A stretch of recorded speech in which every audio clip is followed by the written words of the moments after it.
What's up, Taiwan? I'm Jaime Ocon with news from here in Taiwan and around the world. China has released 4 crew members of a Taiwanese fishing boat detained for more than a month after entering Chinese waters. But the boat's captain is still in detention in China. It's just one of a series of recent incidents that have raised tensions between Taiwan and China. Louise Watt reports. After 6 weeks being held in China, 1 Taiwanese and 3 Indonesian fishers are on their way back to Taiwan.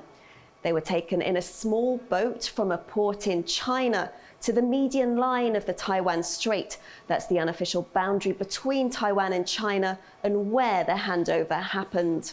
They were detained by China's Coast Guard at the beginning of July near Taiwan's outlying islands of Jaime. The Chinese Coast Guard says they were in Chinese waters and they were breaking a seasonal ban on fishing in the area and using illegal fishing nets.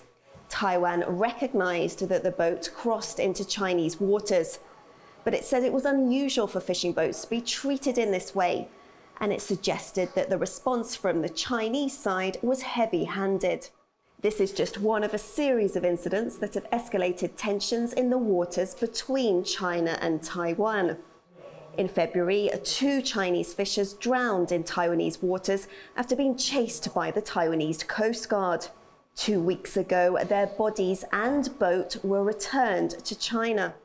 Soon after that, China released a Taiwanese fisher it had held for more than 4 months. So on the one hand, it appears that tensions are easing. On the other hand, both sides have been ramping up maritime security in the wake of these incidents, and Taiwan accuses China of normalizing Coast Guard patrols around Jinmen. And in this incident, although the 4 fishers are on their way back to Taiwan, the captain and their boat remain in Chinese custody, an ongoing headache for Taiwanese officials. Joseph Wu and Louise Watt for TaiwanPlus. President Lai Ching-te has reaffirmed security ties with the United States in a meeting with visiting lawmakers from the country.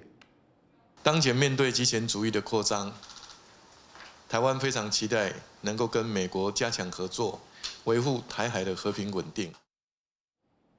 Lai was speaking at a meeting with 4 Democratic Party congresswomen in Taipei. They're in the country for high-level talks on U.S.-Taiwan relations and regional security.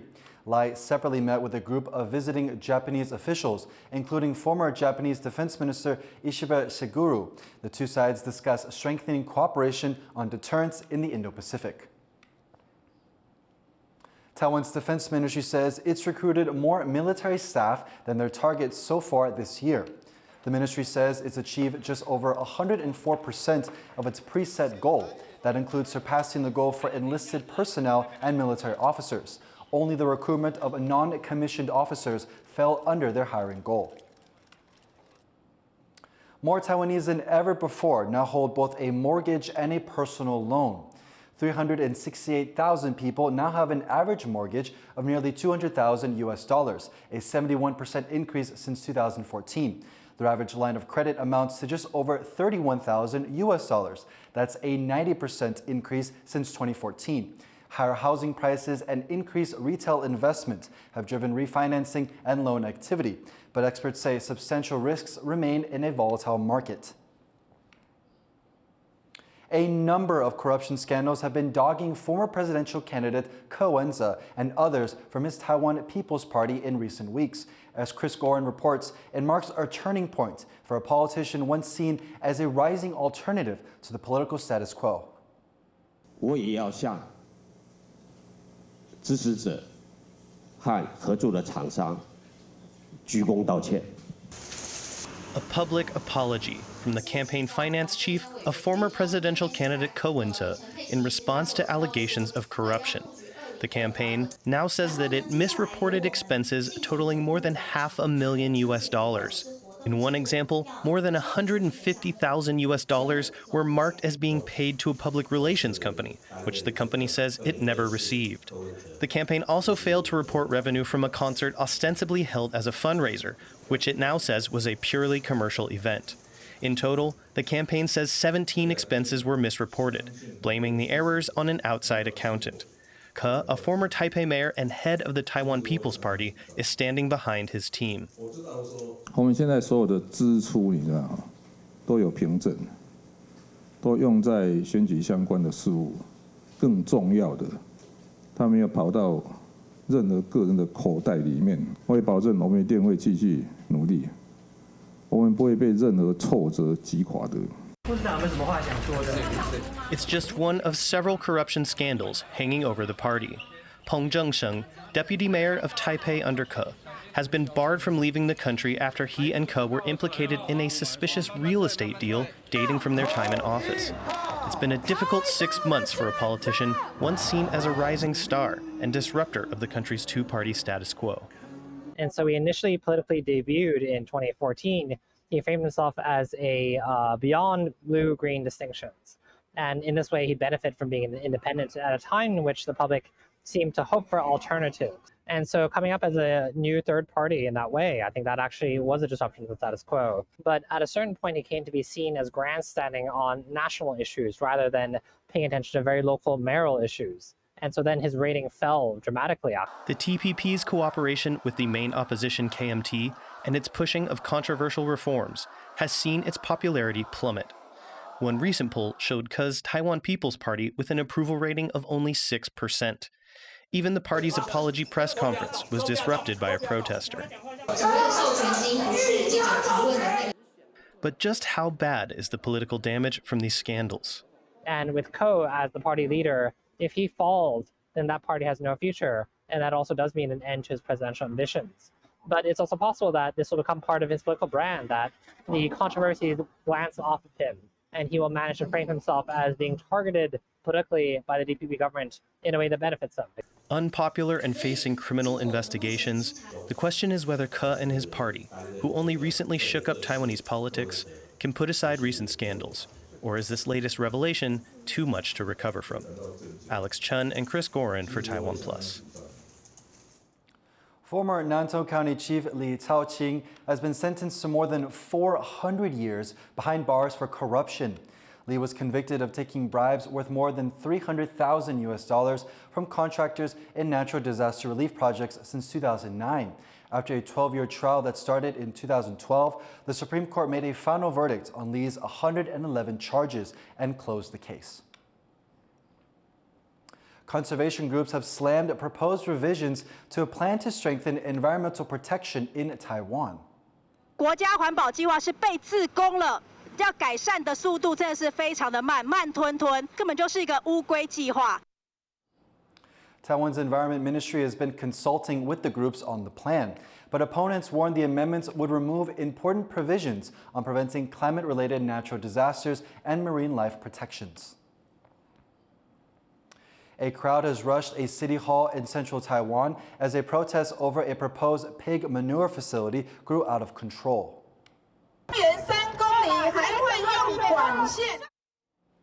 Some of the roughly 300 people fell to the ground as protesters pushed through a police line. Plans for the facility in Changhua's Xihu Township have moved forward despite local opposition. Officials say the facility will use only 3 kilometers of public pipeline, but residents say the pollution would affect multiple villages. Changhua County has agreed to hold further public hearings. Educators are calling for more resources to help older people in Taiwan go back to school. It comes as the number of middle-aged and elderly people in the country exceeds the number of children aged 5 to 18. Taiwan is set to become a super-age society by 2025, with 1 in 5 people over the age of 65. Academics say establishing an elderly learning agency will help support people's independence in old age. 中高龄的长者不是不需要学，是不知道学什么，不是不需要教他们，是我们不知道要怎么教。 Now, a growing number of U.S. senior citizens are signing up for classes on AI, both to feed their curiosity about new developments and to learn how to protect themselves from scams. John Ventrias has this story. 89-year-old Barbara Winston takes careful notes at a special lecture for senior citizens. She's one of a growing number of older Americans who've become fascinated with AI technology. As the demand to know more spreads, classes like this one are opening across the United States. The technology is so interesting and so important that I really felt I need to be better informed about it. So this is the beginning of my education. There are several reasons for this interest among senior citizens. One is a desire to keep up to date with developments in the world. I think this is an emerging technology. Older adults are future-oriented. They want to know what's going on. While there's wonderment in all things AI can do, there's also a need to educate older adults about the sophisticated new tools scammers use to target them. The American Association of Retired Persons, or AARP, says Americans over 60 are scammed out of $23.8 billion a year through various schemes. These may involve voice cloning and other technological tricks. It's tricky to kind of find that right balance. I would say overall, that suspicion that's there on the part of seniors is good, but I don't want them to become paralyzed by their fears and not be willing to do anything online because they're afraid of their identity getting stolen. Not everyone feels the need to go jump on ChatGPT or play with AI image generators once these classes end. I do want to know how to use it. I want to understand it, but